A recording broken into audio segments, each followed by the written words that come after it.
வன்னியர் அக்னி கலசம் இடிக்கப்பட்டதற்கு அமைச்சர் ஏவாவேலு காரணமா? எந்த கொம்பாதி கொம்மனாலும் எங்களை தடுக்க முடியாது என்று பாட்டாளி மக்கள் கட்சியினர் கர்ஜனை.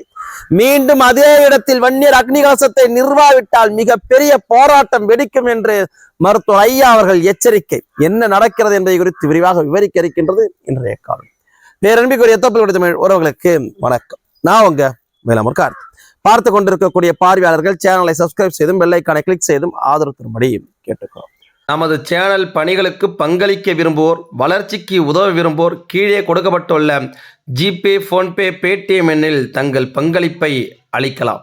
வன்னிய பேரினும் தன் பலம் அறியாம தனக்கான தலைவரை அரியணையில அமர வைக்காம வந்தவன் போனவனுக்கெல்லாம் ஓட்டு போட்டு அதிகாரத்துல அமர வச்சதுனால வந்த வேண இன்னைக்கு அவன் வன்னியர் அக்னி கலசத்தையே இடிச்சு தள்ளுறான். திருவண்ணாமலை மாவட்டத்துல வன்னியர்களுடைய சொந்த பூமியில வன்னியர்கள் பெரும்பான்மையாக வாழக்கூடிய மாவட்டத்துல இப்படியான கொடுமை நடந்துகிட்டு இருக்கு. இதற்கு திமுக அமைச்சர் ஏவா வேலுவும் உடந்தன்னு சொல்லப்படுது. அந்த ஏவா வேலுவை மந்திரியாக்கி அழகு பார்த்தவ யாரு? இதே வன்னியன் தானே. அந்த வன்னிய அன்னைக்கு சிந்திச்சிருந்து எங்கிருந்தோ வந்த தெலுங்கனுக்கு இங்க ஓட்டு போட்டு அமைச்சராக்குறோமே, அதற்கு பதிலாக நம் இனத்தை சார்ந்த நம் வன்னிய பெருங்குடியிலிருந்து ஒருத்தவனை அமைச்சராக்கியிருந்தா இந்த வேதனை நமக்கு நடந்திருக்குமா? இப்ப கேட்க நாதி இல்லாம நிக்குது அந்த கூட்டம். பாட்டாளி மக்கள் கட்சியை தவிர கேட்க ஆள் கிடையாது.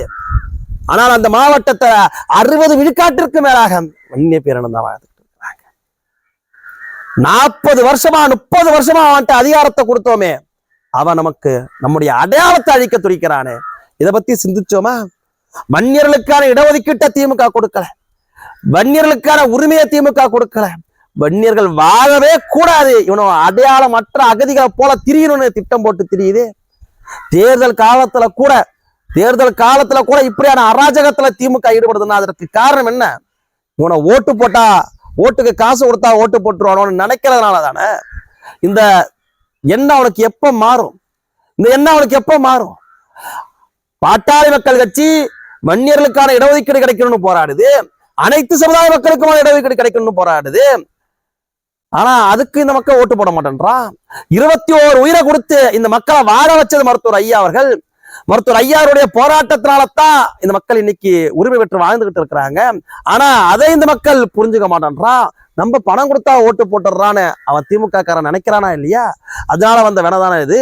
திருவண்ணாமலை மாவட்டம் நாயுடுமங்கலம் பகுதியில் இன்னைக்கு நேற்று இல்லைங்க, 1989 முதல் 35 வருஷமா இருக்கக்கூடிய ஒரு வன்னியர் அக்னி கலசத்தை சாலை விரிவாக்க பணின்னு அகற்றுறீங்க. சரி, அகற்றி என்ன சொன்னீங்க? 2 வருஷத்துல திருப்பி வைக்கிறோம்னு சொன்னீங்கல்ல. 2 வருஷத்துல திருப்பி வைக்கிறோம்னு தானே அன்னைக்கு அரசு சொன்னுச்சு. இன்னும் அதை வைக்கலையே. சாலை விரிவாக்கப்படலாம் முடிஞ்சிருச்சு, வைக்க வேண்டியதானே. வைக்காதால பாட்டாளி மக்கள் கட்சிக்காரங்களும் வன்னியர் சங்கக்காரங்களும் எடுத்து வச்சா அது அடுத்த வினாடி, எவ்வளவுக்கு எவ்வளவு வேகமா அடுத்த வினாடி அதை அகற்றுறீங்களே. என்ன காரணம்? ஏன் அந்த வன்னியர் அக்னி கலசம் உங்க கண்ணை உறுத்துது? ஏன் வன்னியர்களுக்கான அடையாளம் நீங்க தட்டி பறிக்கணும், வன்னியருடைய அடையாளத்தை அழிக்கணும்னு நினைக்கிறீங்க? இது எவ்வளவு பெரிய அராஜகங்க. எங்க ஓட்டை வாங்கிக்கிட்டு எங்க முதுகுல சவாரி பண்ணிக்கிட்டு எங்களையே வாழ விடாம பண்றீங்கன்னா இதெல்லாம் எவ்வளவு பெரிய அராஜகத்தின் உச்சங்க இதெல்லாம். ஏன் இந்த சாதிய வன்மம், வன்னியர்களுக்கு எதிரான வன்மை ஏன் இங்க இருந்து வருது? இதை எதிர்த்து பாட்டாளி மக்கள் கட்சியுடைய நிறுவனர் சமூக நீதி கால மருத்துவர் ஐயா அவர்கள் கடுமையான கண்டனங்களை தெரிவிச்சிருக்கிறார். 35 வருஷமா இருந்துச்சு, எந்த போக்குவரத்துக்கு அது இடுதலா இருந்துச்சு. சரி, சாலை விரிவாக்க பணி அகற்றுனீங்க, சாலை விரிவாக்க பணி முடிஞ்சிருச்சு, ஏன் அதை திருப்பி வைக்கல? அன்னைக்கு என்ன வாக்குறுதி கொடுத்தீங்க? அந்த வாக்குறுதியை ஏன் நிறைவேற்றல? மருத்துவர் ஐயா அவர்கள் கேட்கக்கூடிய கேள்வி நியாயமானது தானே. இன்னைக்கு பாட்டாளி மக்கள் கட்சியினுடைய கொள்கை விளக்கலை செயலாளர் அண்ணன் செல்வகுமார் அவர்களும், முன்னாள் சட்டமன்ற உறுப்பினர் திருவண்ணாமலை மாவட்ட செயலர் அண்ணன் கணேஷ்குமார் அவர்களும் களத்துக்கு போயிருக்கிறாங்க. பல்லாயிரக்கணக்கான பாட்டாளிகள் அணிதிரல. எந்த கொம்பாதி கொம்பனாலும் மீண்டும் இங்கே வன்னியர் அக்னி கலசத்தை வைக்கப்படுவதை தடுக்க முடியாதுன்னு அண்ணன் செல்வகுமார் அவர்கள் கர்ச்சித்திருக்கிறார். எவராலும் தடுத்து விட முடியாது. மருத்துவர் ஐயா அவர்களும் அண்ணன் அன்புமணி ராமதாஸ் அவர்களும் கண் அசைச்சா போதும், அடுத்த வினாடி அங்கே 100 வன்னியர் அக்னி கலசத்தை நிறுவ முடியும். அனைத்து சமுதாய மக்களும் அமைதியாக ஒற்றுமையாக வாழ வேண்டும். அதை சீர்குலைக்க திமுக திட்டம் போடுது. அதற்கு நாம் பலியாகிவிடக் கூடாது என்பதற்காக இன்று நிதானமாக செயல்பட்டு வராங்க. திமுக எதற்கு திட்டம் போடுது? தேர்தல் நேரத்துல ஏன் இந்த மாதிரியான பதற்றத்தெல்லாம் உருவாக்க நினைக்குது? திண்டிவனத்துல பிரச்சனை, திருவண்ணாமலையில பிரச்சனை, ஏன்? என்னத்திற்கான காரணம்? திமுக 50 வருஷமா ஒரு ஃபார்முலா கையில் வச்சிருக்கு. இருபெரும் சமுதாயங்களை மோத விட்டு அதுல குளிர் காஞ்சி அதுல வாக்குகளை அறுவடை செஞ்சு நம்ம வெற்றி பெற்றுடணும். அது இனிமேலும் அளிக்காது. என் மக்களுக்கு தெரியும், என் தமிழ் உறவுகளுக்கு தெரியும், பாட்டாளி மக்கள் கட்சி தான் நமக்கான கட்சி, திமுக வேறதாரி கட்சின்னு. ஏன் அந்த அமைச்சருக்கு பொறுக்கல? திருவண்ணாமலை மாவட்டம் யாருடைய மண்ணுங்க? யாருடைய மண்? அந்த மண்ணுல தெலுங்கு சமுதாயத்தை சேர்ந்த ஒருத்தரை கொண்டு வந்து அமைச்சராக்கி, இன்னொரு தெலுங்கு சமுதாயத்தை சேர்ந்த ஒருத்தரை துணை சபாநாயகராக்கி, அங்க அதிகாரமற்ற மக்களாக வன்னியர்களை உருவாக்கி வச்சுக்கிட்டு, அடிமை மக்களாக வன்னியர்கள் நடத்திக்கிட்டு, இன்னொருத்தர் தான் தேர்ந்து நானு பாமகவுடைய எக்ஸ்எம்எல்ஏ. ஆனா கொஞ்சம் கூட கூச்சமே இல்லாம ஜால்ரா அடிப்பார் ஏவாவேலுக்கு. எதிரொலிமணியா வந்திருக்க வேண்டியதானே, இப்ப வர வேண்டியதானே. ஆனால் இனிமேல் ஒரு அரசியல் எதிர்காலம் அஸ்தமனமாகிடும். கேள்விப்பட்டுட்டு தான் இருக்கிறோம். ஏவாவேலு அவருடைய பையன் கம்பன் தான் நிக்கிறதுக்கான அதிக வாய்ப்பு இருக்காமே. கம்பன் நின்றார்னா டெபாசிட் இழக்கக்கூடிய நிலைமை திருவண்ணாமலை நாடாளுமன்ற தொகுதியில் உருவாகும். இந்த மக்களை எல்லாம் எந்த ஒரு கொஞ்சமாவது எதுக்குமே ரியாக்ட் பண்ண மாட்டாங்கன்னு நினைச்சுக்கிட்டீங்களா?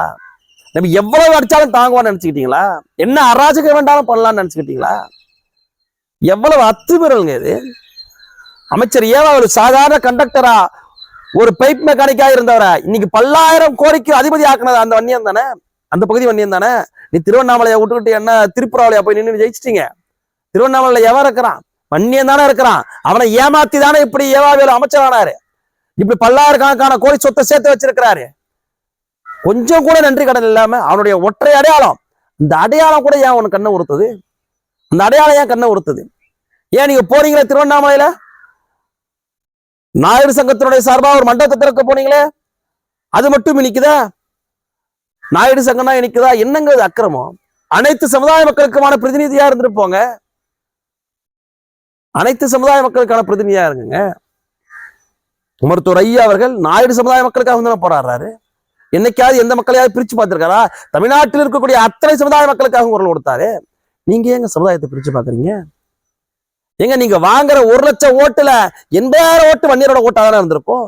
அந்த மக்களை, அந்த அடித்தட்டு மக்களை ஏமாத்தி ஓட்ட வாங்கி தானே ஜெயிச்சு சட்டமன்றத்திற்கு போய் அமைச்சராகி இன்னைக்கு எப்பேற்பட்ட ஆளா வந்து நிக்கிறீங்க. இப்ப அந்த மக்களையே அழிச்சு வச்சு நினைச்சீங்கன்னா ஒரு நன்றி கடன் இருக்கிறது இல்லையா? ஒரு விசுவாசம் இருக்கிறது இல்லையா? அந்த மக்களை அவ்வளவு அடிமுட்டாள் மக்கள் நான் நினைச்சுக்கிட்டீங்க. உன்னோட அடையாளத்தை அழிச்சா கூட கேனத்தனமா உங்க பின்னாடி வந்து நிற்பானே. ஆனா வன்னியர்களுக்கு இது ஒரு பாடம், ஒரு படிப்படை. இனிமேலும் இவன் திருந்தலான்னு வச்சுங்களா, இந்த வன்னிய பெருங்குடி மக்கள் இனிமேலும் திருந்தலன்னா எவராலும் காப்பாற்ற முடியாது. நமக்கு என்ன ஒரு அலட்சியம். திமுக வன்னியர்களுக்கான இடஒதுக்கீடு கொடுக்கல, வன்னியர்களுக்கான உரிமையை கொடுக்கல, வன்னியர்களை இழிவுபடுத்துறாங்க, வன்னியர்களை கொச்சப்படுத்துறாங்க, வன்னியர்களுக்கு எதிரான அத்தனை செயல்களில் ஈடுபடுறாங்க, வன்னியருடைய அடையாளத்தை அழிக்கிற வரைக்கும் முற்பட்டுட்டாங்க. ஆனாலும் திமுக ஜெயிச்சிட முடியும் நினைக்குது. அதற்கு ஒரு முடிவு கட்ட வேண்டாமா? இதனுடைய நம்மளுடைய ஒரே பணி திமுகவினுடைய அந்த எண்ணத்தை அழிச்சொழிக்கும். வன்னியர்கள் பெரும்பான்மையாக இருக்கக்கூடிய அத்தனை தொகுதிகளையும் திமுகவை டெபாசிட் எடுக்க வச்சோன்னா அவனுக்கு புத்தி வரும்.